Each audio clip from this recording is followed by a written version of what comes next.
শরীর অসুস্থ হলে কিন্তু তখন অনেক কিছুই মন চায় যে কি করব, কি খাবো, কোথায় যাব, কোথায় গেলে হয়তো বা ভালো লাগবে, এরকমই মনে হয়। আমার তো তাই মনে হয়। আপনাদের কি মনে হয় সেটা কিন্তু আমি জানি না। তো যাই হোক, আজকে অনেক ভোরে কোথায় যাচ্ছি? না, কোথাও যাচ্ছি না। আজকে ভোরবেলা দুইজনা বের হয়েছি ঘুরতে, মানে রিক্সা করে গোটা নওগাঁ শহর ঘুরবো, এই জন্যে কিন্তু বের হয়েছিলাম। গত দুদিন মানে পরশু দিন বা তার আগা দিনে 2 দিন আমি খুবই অসুস্থ ছিলাম। তারপরে কালকে একটু চলাফেরা করতে পেরেছি। কালকে চলে গিয়েছিলাম নদীর পাড়ে। মানে আপনার ভাইয়া চিন্তা করে যে আমার কি করলে ভালো লাগবে, সেই কাজটা কিন্তু সে করার চেষ্টা করে। তো তাকে বলে রেখেছিলাম আমার কোথাও ঘুরতে মন চাচ্ছে বা রিক্সা করে ঘুরতে মন চাচ্ছে, আমাকে হয়তো বা রিক্সা করে ঘুরালে ভালো লাগবে। সবাই হয়তো বা দেখতে পাচ্ছেন যে আমার মন মেজাজ কোনোটাই ভালো নাই। আমার মন মেজাজটা আসলে ভালো না থাকলে আমার কারোর সাথে কথা বলতে মন চায় না। যাই হোক, কয়টা রিক্সাতে গিয়েছি, আপনার ভাইয়ের সাথে আমি একটা কথাও বলি নাই। তো যাই হোক, এদিকে আপনার ভাই আমাকে অনেক ভোরবেলা ডেকে দিল যে চলো একটু ঘুরে আসি, বেড়াইলে মনটা ভালো লাগবে। বিশ্বাস করেন, আমি রাত 10টার সময়ও যদি বলি যে আমি অমুক জায়গাতে যাব বা এখানে যাব বা এখানে খেতে মন চাচ্ছে, সে আমাকে সেখানে নিয়ে যাওয়ার চেষ্টা করে বা আমাকে ভালো রাখার চেষ্টা করে। সে সবসময় চেষ্টা করে আমাকে ভালো রাখতে।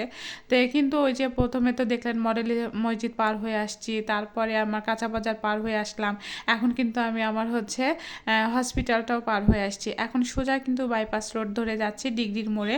আর ডিগ্রির মোড় পার হয়ে চলে যাব বাইপাস রোড। ওইদিকে যেতে এতটা ভালো লাগে, কেননা ভালো লাগে শুধুমাত্র ওই যে মাঝখান দিয়ে মানে রাস্তা, আর পাশ দিয়ে নদী বয়ে গিয়েছে। আর এই যে চলে আসলাম, এটা হচ্ছে ডিগ্রির মোড়।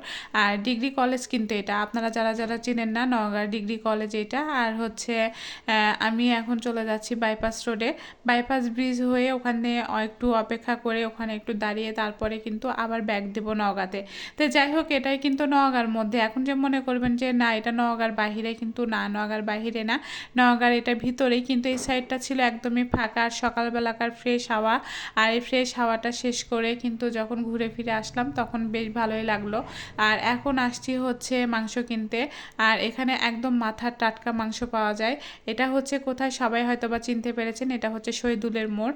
আর এই শহীদুলের মোড়ে কিন্তু একদম এই ভাইয়াটা মাথা কিনে নিয়ে এসে একদম বানিয়ে তারপরে কিন্তু দেয়। তো যাই হোক, এখানকার মাংসগুলো খেতেও যেমন টেস্ট, মানে একদম টাটকা রান্না করলে কিন্তু অনেক মজা।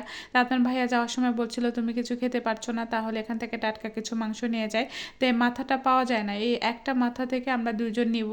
মানে একটা ভাইয়া দাঁড়িয়েছিল সাথে, আমি আর আপনার ভাইয়া দাঁড়িয়েছিলাম। আর অনেকগুলো কিন্তু মাথা নিয়ে আসে, মানে বিক্রি করতে করতে কিন্তু শেষ করতে পারে না। তো আজকে দুজনেই কিন্তু এই গোটা মাথাটাই নিয়ে নিব।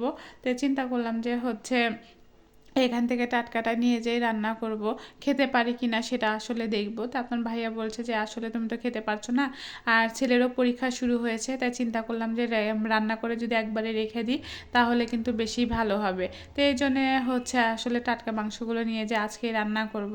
আর ফ্রিজেও তেমন একটা মাংস ছিল না। আর এই লোকেশনটা তো অবশ্যই জানেন যে কোথায়, শহীদুলের মোড়ে কিন্তু এখন নতুন এই দোকানটা করেছে। আগে ছিল একটু সামনে, এখন একটু পেছনে, মানে আমার